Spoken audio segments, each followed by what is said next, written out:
Hello! Welcome to the 46th installment of Ask DarkRevolution, where you get to ask the characters various questions, and they just might answer you. This first question is from Moonbeam Hamato, who has a question for anyone. All. Do the colors of your hair, eyes, and animal forms depend on genetics, like in our world? Or is it based on the element best suited for you? No, everything is based on genetics. Even the elements are. The hair, fur, eye color, and Heiyun elements a Fya ends up with are always passed down by the parents. Of course, it is possible for a child to have an attribute that the parents didn't have, just as long as the gene was there and was lying dormant, so could come from the grandparents or something similar like that. Of course, my family is a bit strange as far as our feral appearances go, and I'm not really quite sure why that is. And this next question comes from Dark Night Vision, who asks, for Nabu, what elements do your siblings have, or do they have any? Well, you've probably already seen some of their elements in episode 1.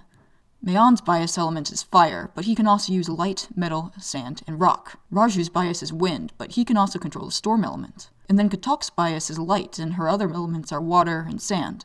And hold on, I can hear a few of you screaming about how that's impossible because the light element can't coincide with the water element, but let me explain. Katok's light element is a physical version of that affinity, just like my darkness element is. For whatever reason, the physical versions of light and darkness elements tend to match the wrong god's bias. Usually, to have a light affinity, a Fya's other magic must come from the nameless god's element pool. But whenever it's a physical light element, the affinity matches with Fulfillment's element pool. And, of course, physical darkness is the opposite. And that will be the end of this week's questions. If you have a question for any of the characters, please leave them in the comments section below. And next week's edition of this Ask DarkRevolution mini-series is also available on my Patreon to anyone who pledges $5 or more a month. I also post other things there, such as animations and the comic version of DarkRevolution, which of course does not replace the animated version, as its entire purpose is just to help me animate faster. And that comic is also available on my DeviantArt and Tapas pages, where it updates every Friday. And I want to give a special thank you and shout out to everyone who helps to support me on Patreon, as it really does help out. You guys are awesome.